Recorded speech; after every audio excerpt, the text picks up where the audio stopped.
aqui no CELV nós sempre tivemos uma característica, assim como as outras casas espíritas, de realizar tarefas assim de caridade, visitando orfanatos, visitando asilos, visitando instituições as mais variadas. Mas na rua especificamente nunca houve essa iniciativa, vamos dizer assim.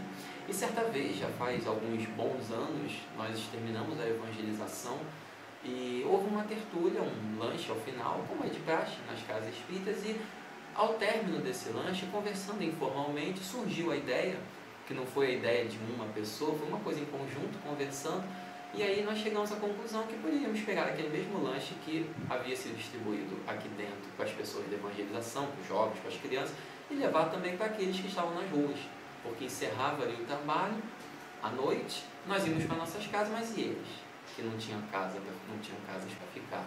Então naquele dia mesmo nós pegamos o que estava ali, que era pouco, nas vezes seguintes nós conseguimos mais coisas, mas naquele dia era pouco, nós colocamos em bolsas alguns pães, frutas e tal, juntamos um pequeno grupo e saímos andando pelas ruas de Campo Grande, na rodoviária, no calçadão de Campo Grande, e, enfim, em várias partes do nosso bairro, e conversando e oferecendo um alimento.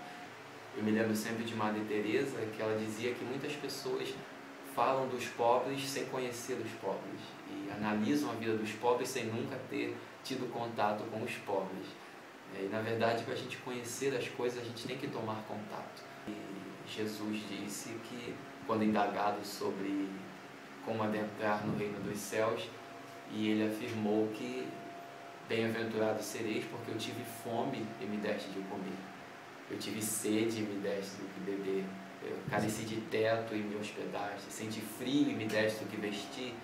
E os discípulos então perguntaram: mas quando foi, Senhor, que nós tivemos com fome e tivemos o que comer, ou tivemos com frio ou sem teto e te ajudamos?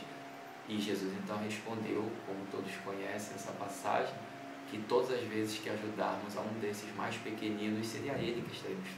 E se fora da caridade não há salvação, é porque a caridade é o único fator mesmo que vai unir todas as pessoas e toda a humanidade.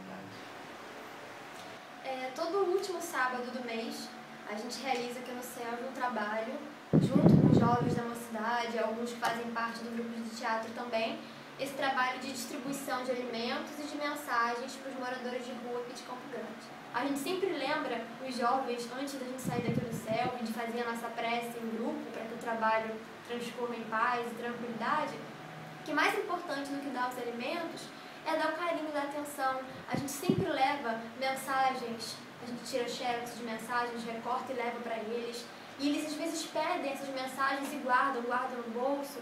E essa questão da fé é uma coisa tão presente que alguns talvez nem saibam ler, mas eles guardam a mensagem com carinho porque eles sabem que ali está escrito uma coisa muito importante, porque eles teriam todos os motivos do mundo para reclamarem, para maldizerem a sorte, para se sentirem excluídos, mas toda vez que a gente chega e aborda, com delicadeza, porque é uma situação difícil, a gente fica com medo até de acabar agredindo, acabar ferindo e humilhando ao invés de ajudar. Então esse trabalho também requer uma atenção nossa nesse sentido. Então a gente chega, pergunta como eles estão, se eles precisam de alguma coisa, se eles gostariam de receber um lanche, e aí a coisa flui mais natural. E é interessante porque eles sempre perguntam se a gente vai fazer uma prece, eles gostam de contar histórias, conversar, porque são os únicos momentos que eles conseguem conversar com alguém. Eles são invisíveis para a sociedade, são invisíveis para todo mundo. E mesmo que nós não dispuséssemos dos alimentos, a gente faria da mesma maneira. E esse trabalho é muito importante para todos nós. Mesmo relato de um senhor ali, ele sempre se encontrava do lado do Guanabara, na rua Viva Dantas, e sempre que a gente chegava ali, ele sempre pedia para a gente fazer oração. A gente fazia oração, rezava na maioria das vezes o Pai Nosso junto com eles, ele e mais dois amigos ficavam ali, e ele sempre gostava de contar algumas histórias da vida dele, algumas passagens da Bíblia que ele nos dizia que ele lia bastante, essas coisas assim, quando ele tinha a oportunidade de... Uma história, a gente estava dando pão para os pessoal, os moradores de rua, né? Aí a moça falou, não vai ter oração não, a gente, vamos sim. Aí todo mundo comeu o pão, a gente fez a oração, ela foi a única que esperou. Aí fiz a oração, depois que acabou uma oração, aí sim que ela comeu o pão. Eu fui o primeiro dia, vi que o trabalho era válido, valia muito a pena participar, tanto na questão de ajudar, né, o próximo, mas quando a gente ajuda alguém, a gente recebe esse bem que a gente fez a uma pessoa de volta, né? Eu não fui nessa intenção de receber de volta, fui na intenção de ajudar, mas é muito gratificante você ajudar uma pessoa que você vê que realmente necessita e a gente para muito para pensar quando a gente começa a participar de um projeto assim, porque percebe que as pessoas são realmente deixadas de lado. Sem saber, elas conseguem nos ensinar coisas que a gente só consegue aprender assim, desse jeito. Acho que é a história do seu Luiz. A gente levou ele para sentar perto de um amigo dele, a gente botou ele lá no degrau. E a gente, sim, fez uma oração lá, que o seu Luiz pediu. Achei muito legal o seu Luiz, foi acho que o membro que eu cheguei mais próximo dele. E teve quando a gente ir embora, ele pediu pra gente orar o Pai Nosso. Eu acho que eles têm um coração muito grande, porque da última vez que eu fui, a gente só tinha um pão pra dividir com eles, pra 2 lá. Aí eles mesmos partiram o pão e dividiram com amor e caridade. Ainda conversaram, dividiram o suco, que tinha pouco, a gente encontrou eles voltando para cá. Para mim, isso é um trabalho bom, que não requer só o alimento, mas requer oportunidade de conversar com eles e sentir o que eles sentem e ajudar. O dia que mais me marcou dentro desse trabalho foi o dia em que a gente estava passando por um mendigo. Ele estava dormindo e do lado dele tinha um cachorro, um vira-lata. Então nós passamos e fomos entregar o pão.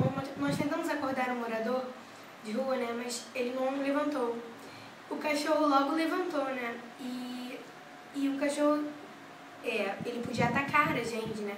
Podia fazer alguma coisa, mas ele simplesmente olhou e deitou de novo, sem a menor preocupação. Aquilo me tocou muito e eu fiquei refletindo aquilo por muito tempo. Um dos motivos pelo qual eu gosto muito de fazer esse trabalho é que eu sempre tenho força. Sempre vejo que a gente reclama dos nossos problemas. Que problema é fulano e tal. Mas sempre tem uma pessoa que tem um problema muito pior.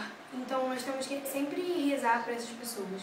Bom, o que mais marca é a consciência, porque quando você vê que eles não têm o que a gente tem, você fica bem assim. Aí sim você dá valor ao que você tem. Que você tem na sua casa e na sua vida, porque eles não têm quase nada, cara. O trabalho que a gente faz é bem legal. E tomara que isso continue, né? A respeito da distribuição de alimentos, o que eu gosto de lembrar é de uma história, né, que fala sobre Madre Teresa de Calcutá. Quando ela leu, escrito na cruz, que aquelas inscrições dizendo "tenho sede", nos conta de Valdo, né, que ela pensou naquele momento o que aquilo significava, pensou no verdadeiro significado daquelas palavras, porque Jesus tinha sede. O que era a sede de Jesus?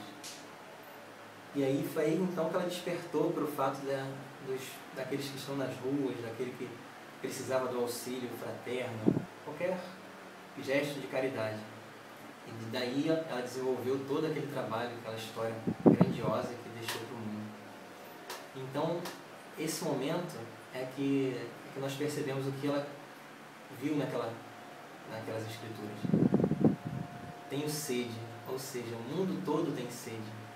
Então, todos nós que temos um pouco d'água, mesmo que seja pouca, podemos distribuir essa água, podemos cessar um pouco a sede do mundo, dando amor, dando fraternidade, mas a vivência do amor, a vivência da caridade é uma das coisas mais sublimes que o Espiritismo nos ensina. É só através dessa vivência que podemos realmente transformar e fazer a diferença real. Que das cinzas de todo desamor renasça a paz, que eu consiga enxergar o amor em mim e levá-lo aos demais, e notar que apesar de toda dor, há mãos que partilham o pão e o vinho, são as mesmas mãos que nos lavam os pés, mãos que nos chamam para andar sobre as águas e sempre nos erguem se há pouca fé, mãos que amparam o samaritano, são mãos que irmanam quem o mundo abandonou, mãos que semeiam do alto do monte, são fontes de fé, de esperança e de amor. Minhas mãos estão marcadas do que está cheio o meu coração. Minhas mãos estão marcadas do que está cheio o meu coração. Minhas mãos estão marcadas do que está cheio o meu coração. Cada mão está marcada e do que está cheio o seu coração.